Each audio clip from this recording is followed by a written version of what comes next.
Hello and welcome to the Bible Standard.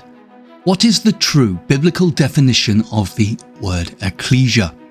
In this thought-provoking and insightful exposition, we explore the foundational principle that baptized believers are not called to live in isolation, but are deliberately attached to a spiritual body. The exceptional teaching, often overlooked, is the key to collective worship, accountability, and overcoming the challenges of our individualistic age. Now don't forget to like, share and subscribe, and drop us a comment with your thoughts. We'd love to hear from you.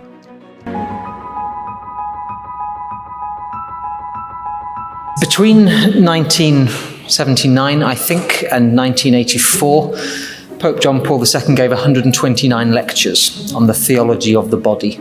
And that's pretty much the last time I'm going to mention the papacy, unless the screen cuts out on me again, in which case I may invoke something. But it was an attempt to explain, in his words, the way in which the human body explained God and revealed God. And various denominations since then have picked up this idea and reworked it and rethought it in their own language. But the principles were rather interesting. And they were these, that because our bodies are fearfully and wonderfully made, then it therefore follows that we would care for our bodies, and that we would care for each other's bodies, that we would keep them healthy, that we would see them as deliberately made in their present form and not something that you could move around and take bits off and add other bits on, to pick up some threads that we talked about earlier on. In other words, a right theology of the body teaches us morality and godly wisdom, and a lack of that leads us into sin. Because, of course, it's through our bodies that we act out the things that we love.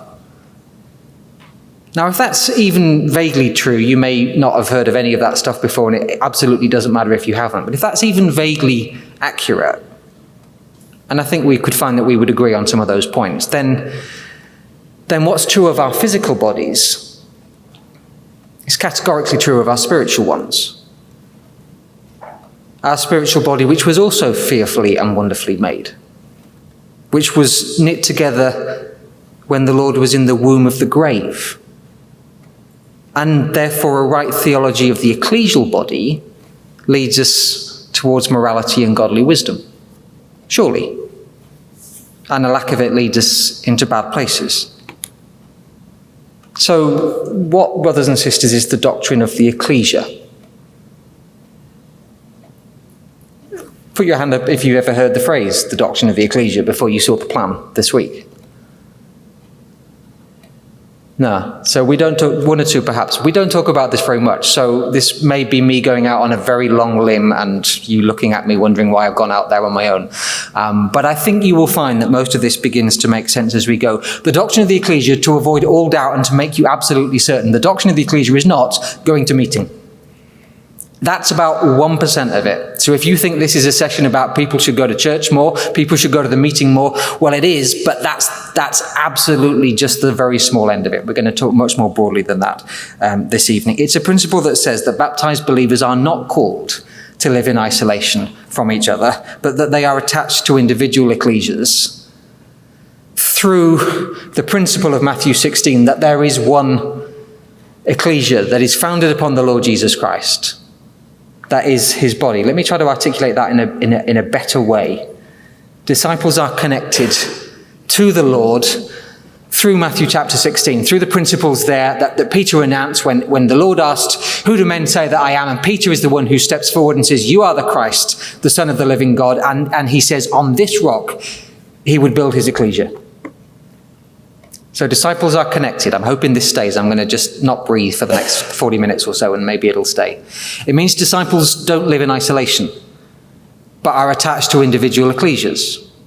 This makes sense, right? You were worried about the phrase, the doctrine of the ecclesia, and you were looking at it going, yeah, actually, we can begin to buy into this. Discipleship is an individual choice with a collective result, a collective consequence. That I am not just me on my own. Me in my small corner. That actually I have responsibilities towards you and you towards me, because that's how we work together when we're in ecclesias. There is a geographical element to the doctrine of the ecclesia, that groups of disciples form ecclesias in different locations around the world. That disciples, when they gather together, have some sort of special identity that they don't have at the Rotary Club or the baseball club or the golf club. There is something different about this, and the lives of disciples are shaped by local ecclesias because brothers and sisters are accountable to each other. You know that stuff. That's not a surprise. We may not have used this language before, but this stuff is not a surprise. And also, local shepherds, elders, arranging brothers, you will have different terminology, you might use different words, are entrusted with the spiritual welfare of the disciples in that particular place. That begins to make sense, doesn't it? We're used to that kind of language, even though we might not have been used to the title. It's something which is anticipated in your Old Testament. You know it's coming. I've been banging this drum a little bit today about the idea that these threads begin to become visible when we start to look at certain pictures in Scripture, and then it gets bigger and bigger. Well, creation has this, doesn't it? When God forms the man and says it's not good for him to be alone. And Eve is given to him as a picture of the bride to come. It's there in the book of Exodus. I chose you as a kingdom of priests and a holy nation. I didn't choose you individually to come and be my individual disciples. I chose you to be a people. It's there in the book of Leviticus where the laws are about individual worship and devotion, yes, but also collective worship and devotion. It's there in the book of Numbers, which Stephen in his Acts speech describes as the ecclesia in the wilderness. There was collective responsibility for each other there. In the book of Joshua, and we're just moving on through, but in the book of Joshua, they conquered the land as a nation. They didn't go in as 12 individual tribes, despite the fact that there were some tensions there. They went in and conquered it as a nation. And of course, when you get to the book of Judges and things start to go wrong, when they turn on each other, it's because they've started acting as individuals, or at least as individual tribes. And then you begin to see this decentralization of worship, where actually we are not in one place, we're starting to get scattered around. And that's when things start to go wrong. And then if you carry on and you get into Samuel and the Kings and the Chronicles, suddenly we've got this principle where the folly of assuming one king can fight all the battles goes wrong, because the people have to commit as well. So you can't just have one guy doing it and nobody else responsible. Actually, everybody's still there. And there are thousands of Christadelphian exhortations about the building of the temple or the rebuilding of the temple and how that patterns into ecclesial life in the post-exile prophets in Ezra and Nehemiah. You may have given some of them. You may have heard them from this platform, but they are there about the way in which people began to work together. So it's anticipated in your Old Testament. It's made crystal clear, if we're not certain about it, of course, when you come to some very familiar language in the New. Because we're used to words like the body, or the flock, or the bride, or the temple, or the family, or the building.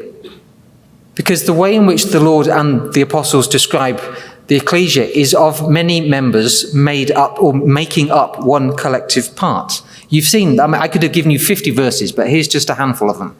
Beginning of the letter to the Galatians, to the ecclesias, to the churches in Galatia. There's the principle. Ecclesial gatherings in geographical places. Paul, when he writes to the Romans, I recommend to you our sister Phoebe, who is a servant of the church or the ecclesia at Centuria. Same the way Paul begins his letter to Corinth, to the church of God which is in Corinth. We're used to those words.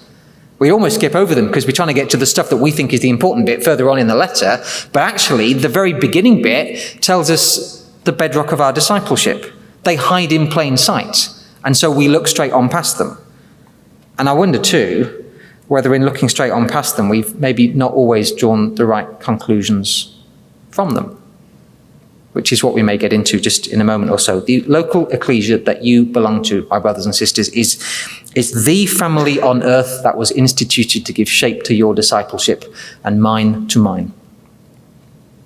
That's the principle on which we worship. It's not a haven for extroverts.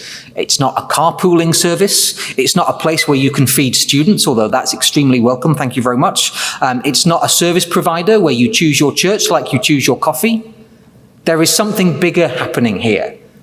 Even though and I keep coming back to my theme for the week, this multi-choice, multi-optional world that we seem to be in is telling us things altogether different. That's why Paul, over and over and over and over again, when he writes to Corinth, says, when you come together as a church, he's making sure that you cannot miss the point he is trying to make. In fact, when you look at the Corinthian letter, there's an awful lot of it that talks about the way in which the ecclesia functions. You know these verses as well.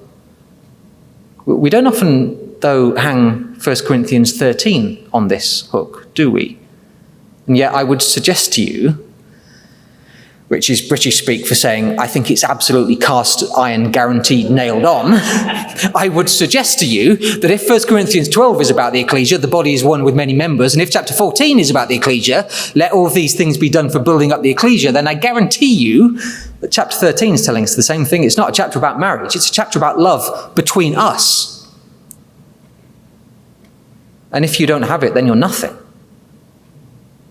Love is patient and kind and generous and all those other attributes. Show them to your spouse, yes, please. But show them to your brothers and sisters, because that's really the context. But, what I think is, however you choose to describe it, I think the doctrine of the ecclesia has a bit of an image problem in 2025. I've quoted the same person, he's not a Christadelphian, twice today, and it's total coincidence, but again, it resonated with me when I read this some months ago, that the church faces her biggest challenge not when new errors start to win, but when old truths no longer wow.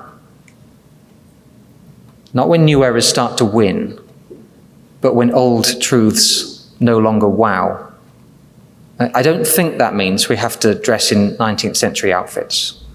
I don't think that means that the only things we should read are Christadelphian works prior to 1900, although you should, and they're immensely valuable, don't misunderstand me.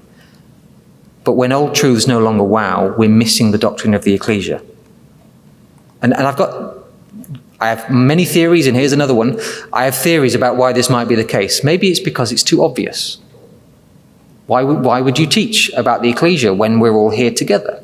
Why would you teach about the ecclesia in your ecclesia? Because the people who are listening are there already, so surely they've got the point. So we don't talk about it because we just assume that people will get it without being taught. And if you need a spoiler alert, they won't. But we assume that they do. Maybe we don't teach it because we think it's too basic. It's too obvious for Bible classes. And therefore, we probably ought to get onto something a bit heavier and a bit meatier to make sure that we can use our time more effectively. So it's too basic for Bible classes, but then it's almost too complicated for gospel first principle sessions or whatever your ecclesia calls them. So somehow we don't teach it here and we don't teach it there, and people get baptized in the middle, and we've forgotten to tell them the key things about what being an ecclesia is all about. So we missed something. Maybe it's because it's too Western. And we have people, this is particularly a UK thing, I know I've had these conversations with people all week about Iranian baptizees, Iranian members coming to ecclesias. And the underlying fear is, well, we don't want to teach people to be Western Christadelphians, so we just go a little bit light on issues around the doctrine of the ecclesia. And that's got some semblance of normality in it, but it seems to be missing some points as well. Maybe it's because ecclesias can be a little bit too corporate sometimes. And it's a little bit like running a business. So we've shied away from it a bit because it feels a little bit less like going to the ecclesia and more about something else. So we think that we're a bit uncomfortable with it. Maybe, brothers and sisters, it's because we're too hurt. And somebody said something and it put you off. Or somebody said something and it put off somebody that you're close to. We have a disease in the UK, and I wonder whether it's spread over here. It's called Christadelphian foot-in-mouth disease. When somebody says something immensely well-meaning to somebody, a young brother, a young sister, a potential brother or sister, and they mean it very well, but it doesn't go down very well, and then that's the last you see of them. It shouldn't be like that on either side, but sometimes we can get into that place as well. Maybe the reason we don't talk about it is because we're just being reactive. And we only want to talk about it when there's a problem, because we want to talk about the other things first. Well, that may be the case, and you may have disagreements with that, and you may have other ideas to add to that as well. There are consequences, though. I'm conscious that text is a little small. Sorry about that. There are consequences to not talking about it. It means we view the memorial service as a private experience rather than a collective act of worship. And again, to make sure I don't get misheard, there is a moment in our gatherings between you and your Heavenly Father, for sure. But you're sharing it with the people sat alongside you.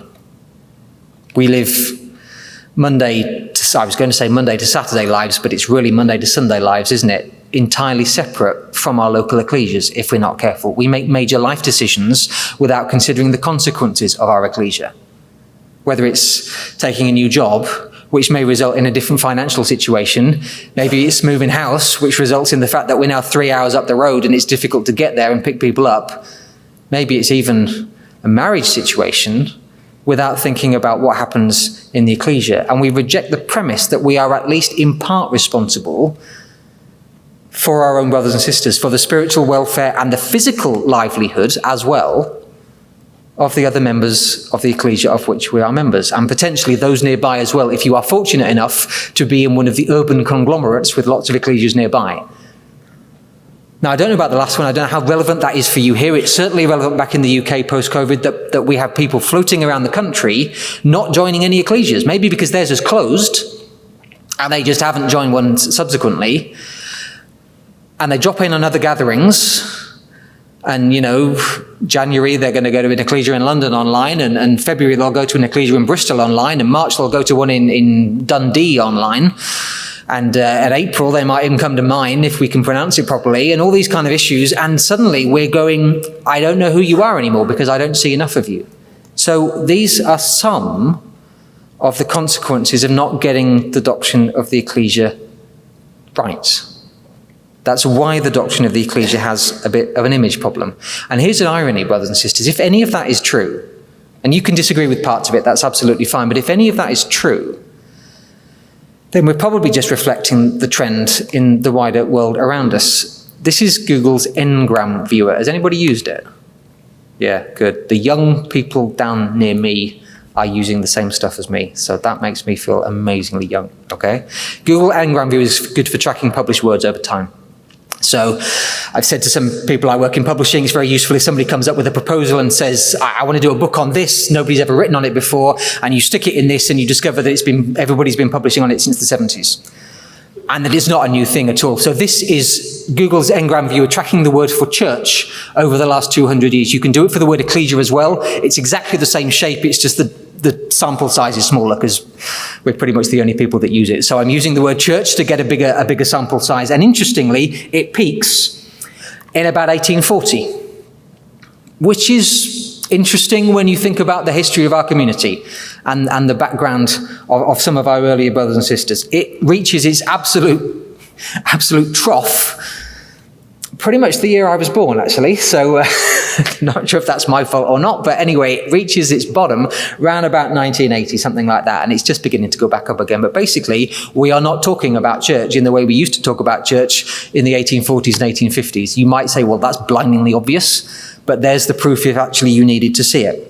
I want to take you through a survey that was done in the UK and a couple of books that have been published, mainly focusing on the US, not again because they are specific to our community, but because they are telling us things that I think are incredibly helpful. There was a survey done in 2015 and repeated in 2022 in the UK. It's called the Talking Jesus Report, which is a bit of a funny name, but they surveyed 4,000 churchgoers or non-churchgoers or ex-churchgoers and ascertained that just under half of the UK population considered itself to be Christian, which frankly was a lot higher than I would have thought if you'd asked me before I read this. But interestingly, of that just under half of the population, only 13% of them met the definition of a, quote, practicing Christian. Only 13%. Now, you tell me afterwards what your definition of a practicing disciple is. That would be very interesting. But their definition, less than a sixth of people met it. And the most interesting thing I thought was this, and forgive me for continually using the word church and Christian. I'm conscious that we don't always use that terminology, but it's just easier to switch in and out. Non-Christians like the Christians they know, but they are less keen on the church. So the survey asked what they thought about, what non-Christians thought about Christians. And it was pretty good. They thought they were caring. They thought they were friendly. They thought they were fairly funny people. And there were not many negative things said about the individual Christians that they knew. That they were not very hypocritical, not naive, not narrow-minded, not particularly hurtful. You can see the orange thing up there. You might be able to in just a second if it comes back. There we are. That's how non-Christians described Christians that they knew. When it came to what they thought about the church, the orange ones have gone all the way over here. They thought the church was hypocritical and unhappy and naive and selfish and hurtful and homophobic and narrow-minded. Now, put some of those words through a filter because we can understand why they might have thought it. But isn't it interesting that it's a lot easier to relate to an individual disciple than it is to the Ecclesia? And I put that out before you because I just wonder whether we have that same challenge in our individual ecclesias as well. When asked where they would go to find out about the Christian faith, well, I would have bet my house, my kids, and probably your house and your kids on it as well, that the top result was Google. But interestingly, barely a fifth of them said that the way they would find out about the faith was to go and find a local church. There are an awful lot of other options first before you actually go in the door. I suspect that has also manifested itself in the number of people that we've seen coming in through our doors. Because I would probably Google somebody before I went and looked them in the eye, and you perhaps would do as well. I thought that was interesting, and I share that with you because it seems to back up one or two things that I'd suspected for a long time. Let me just change tack a little bit and tell you about one or two supporting ideas that have just led me down this path. You may have come across one or two of these books. I'm not suggesting you go and buy them, but I just want to make sure that I'm telling you where I've got this stuff from rather than just making it up. This is a book called Strange New World. It's by an author called Carl Trueman. It's a history of Western thought that ultimately says why church institutions are no longer trusted. And he essentially sets out to answer the question that is this, that 200 years ago, if a man walked into a doctor's surgery and said, "Doctor, I think I'm a woman trapped in a man's body," the doctor would say, "Well, there's clearly something wrong with your mind. And we need to change your mind to bring it into alignment with your body." Whereas now, if a man walks into a doctor's surgery and says, "Doctor, I think I'm a woman trapped in a man's body," the doctor will say, "Well, there's clearly a problem with your body. And we need to change your body to bring it into line with your mind." And things have completely shifted. So what Trueman sets out to do is try to unpack, in pretty complicated language, by the way, so health warning if you do go and dig this out, this notion of expressive individualism, where I am true to myself, rather than accepting the theology of the body that I began by trying to outline when we began. And he talks about this politicization, it's a phrase that I can't even say, and I've repeated it. Politicization of self-expression. In other words, how legal frameworks in the US, in Canada, in Australia, in the UK, in France, in Germany, and other Western-facing countries are being set up to support the individual at the expense of families and schools and institutions such as the church. Which I find extremely fascinating because if your ecclesial world looks like my ecclesial world, you're seeing some of those similar things as well. Second book is a book called Nunverts. Anybody read this? It's a US publication. Anybody heard of it? You've heard of the nuns. Right. When I talk about this in the UK, I got some very odd looks and I had to spell out the word nun. So if you are listening on an audio and you can't see the screen, this is N-O-N-E-S and not the Catholic variety. 59 million Americans identifying as having no religion. Okay. What this author does is he talks a little bit further about the nunverts. The next stage down, 41 million Americans at the last census who were brought up as Christian but now claim no religion. In other words, people that, as it were in the building and chose to leave. And he charts the trajectory pretty much since 1945. And the reason I share this with you is because I find this absolutely fascinating, that in the early part of the Cold War, let's say from 1945 to the early 60s, when the Cold War was perhaps at its height, well, communism was associated with atheism. Therefore, it made sense to have some kind of veneer of religion about you, because if you did not look like you were a religious person, you were accused of being a communist. Because being a communist meant that you were from Russia, and therefore you were an atheist, and therefore you were not to be trusted. So 1940s, 1950s, beginning of the 1960s, you looked religious even if you weren't. Then time rolled on, and the Cultural Revolution began in the 60s and 70s, and there was a leftward drift away from organized religion. I'm obviously not talking about within our community, although there may have been some overlap, but it's just useful to paint these bigger pictures before we drill into where we are. When you get to the end of the Cold War, at the beginning of the 90s, well, it's not so dangerous now to be non-religious, because the issue of communism no longer exists in the way that it did in the 40s and the 50s. So things begin to shift. And then you get 9/11, when we've got a fundamentalist religion doing horrible things. So we want to move further away from institutions and further away from the notion of this great big church telling people what to do, or this great big religion telling people what to do. So things just begin to leak out again at the bottom. And then we get to the communication revolution of the 2000s, where it's much, much easier, as we've been saying over and over again in the last couple of days, to find community or identity away from, well, pretty much any physical gathering, but certainly away from public religion. And then to tie a bow in the whole thing and stick a cherry on the top, you have COVID, which rubber stamps, and that's a horrible twisted three-dimensional metaphor, rubber stamps the separation of church and discipleship completely.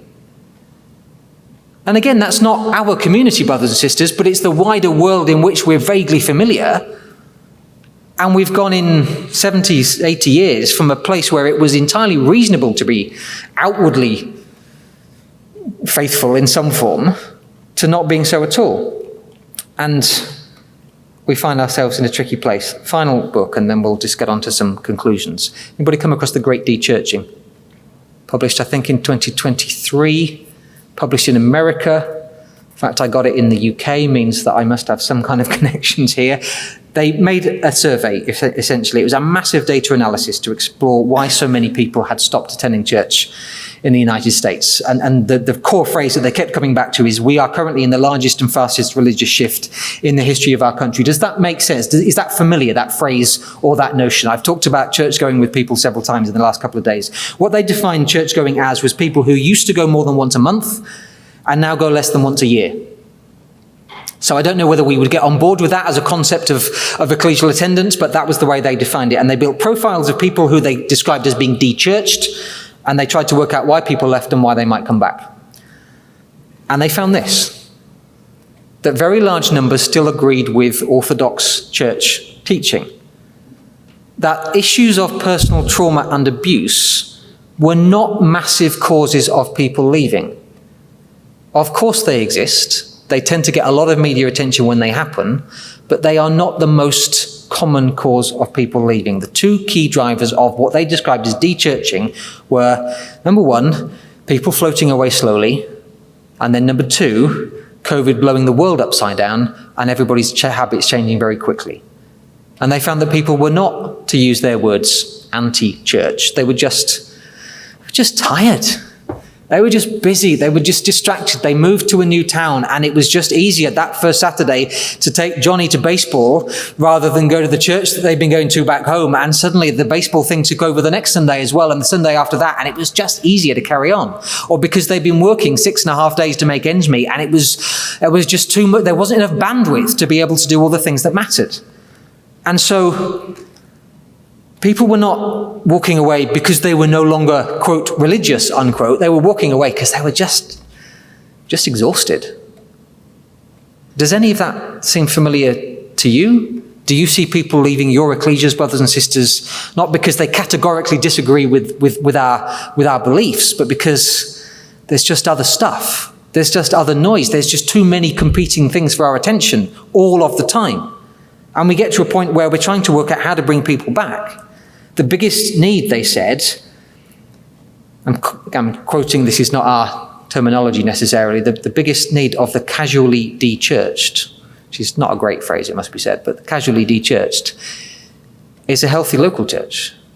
Convert that into Christadelphian terminology, Christadelphian jargon for a second. Suddenly, in a world that has never been more connected, in a world that has never been more linked than it is now, the Ecclesia offers isolated men and women real, tangible, guaranteed connections.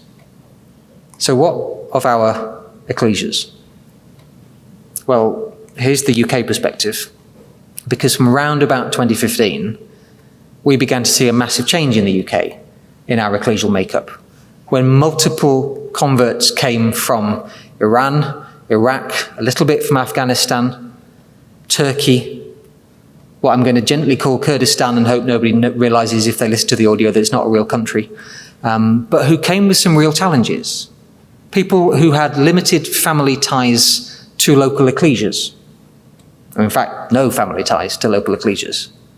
People who came still building their understanding of ecclesial life.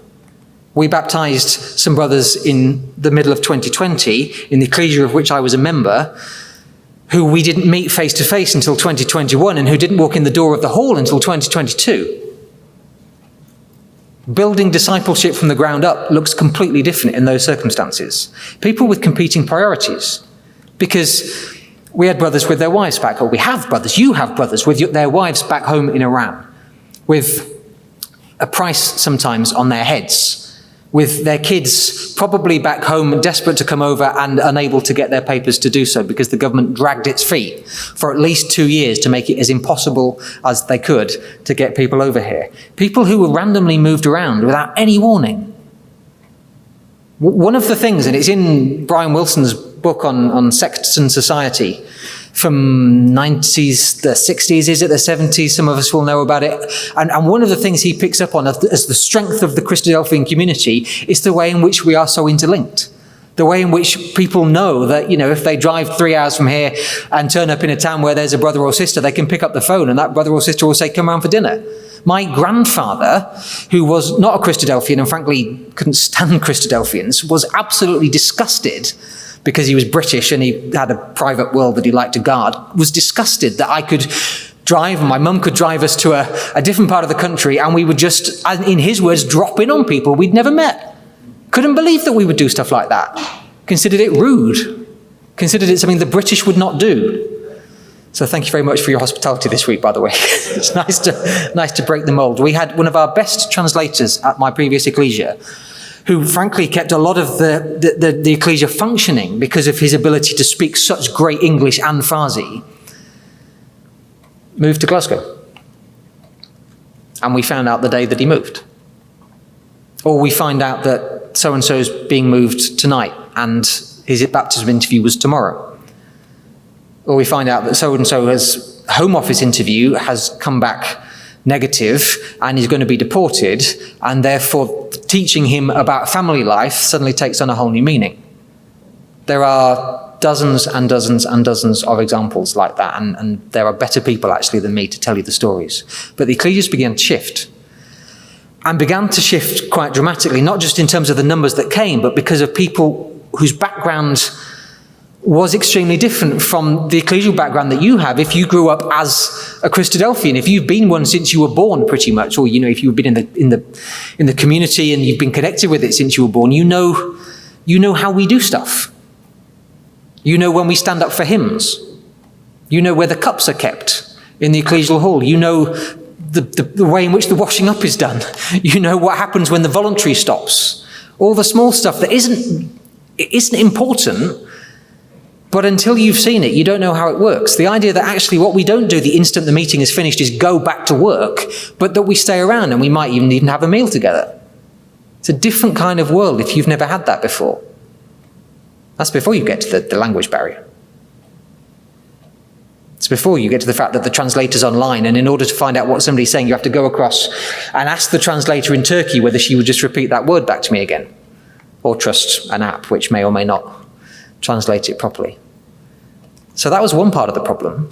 And that was, as I say, specific to us. You will have similar circumstances, I think. From 2020, of course, COVID blew a hole in everything that we were doing. And the geographical nature of our gatherings became something completely different. Because if the doctrine of the Ecclesia says anything, it says that ecclesias gather in specific places. The Washington Ecclesia gathers in Washington. Well, it doesn't actually. That's a bad example.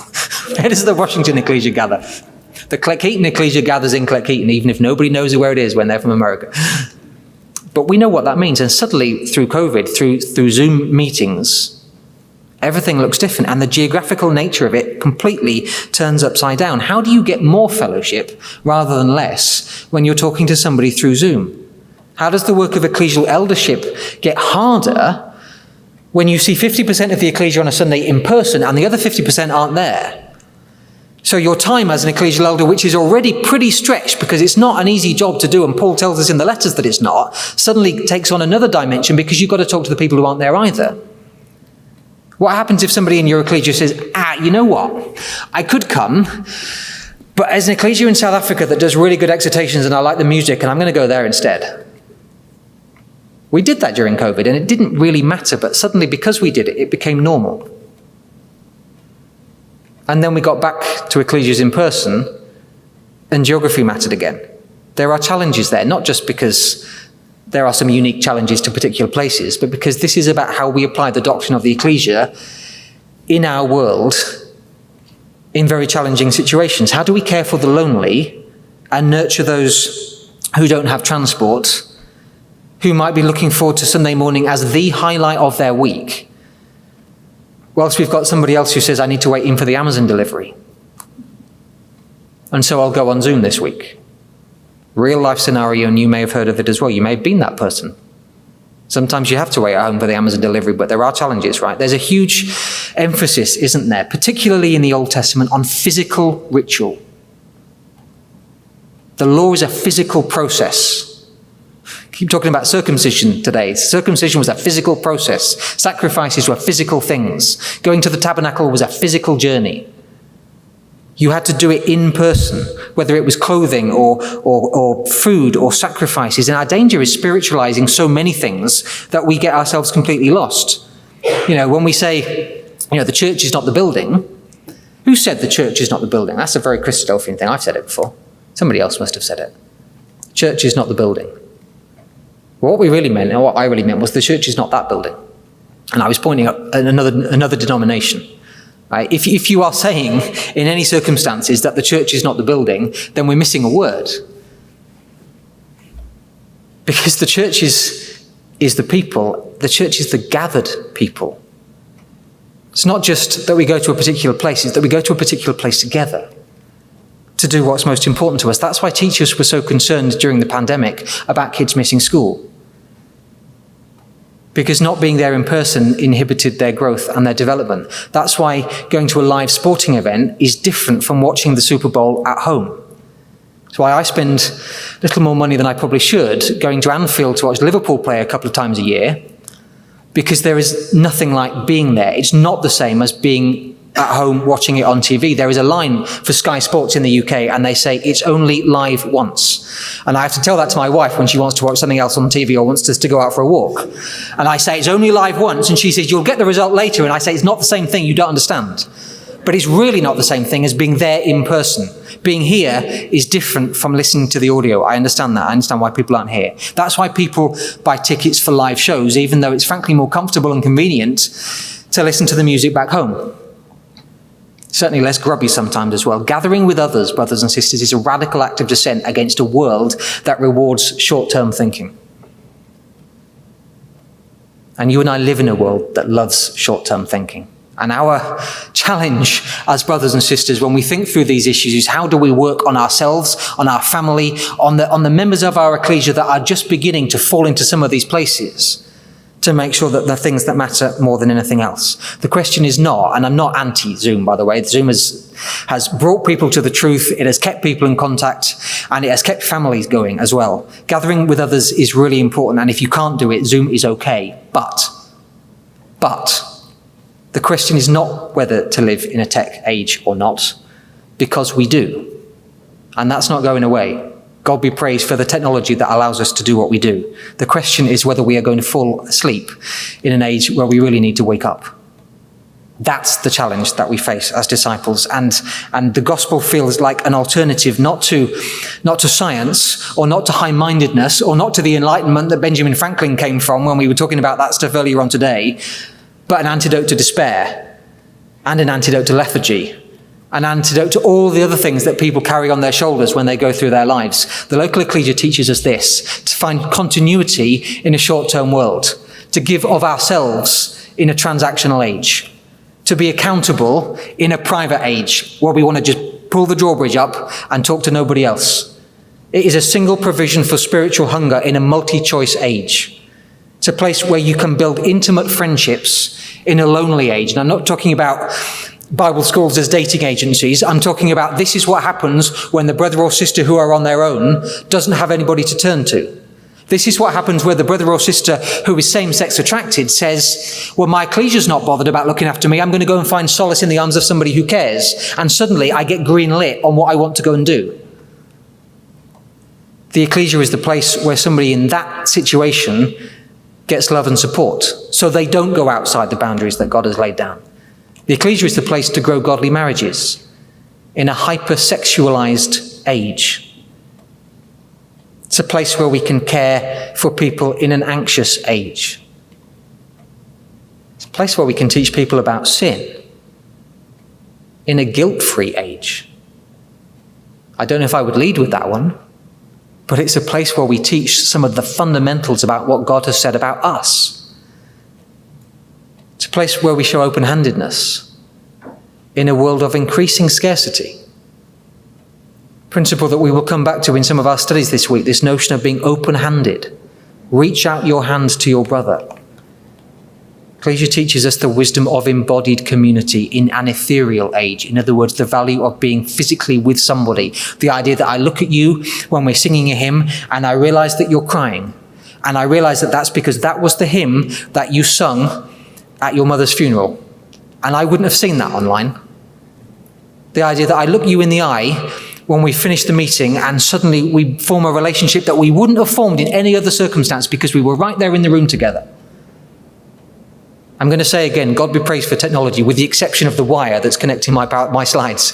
But God be praised for technology. It's a wonderful thing. But the doctrine of the Ecclesia says we are better when we are working together.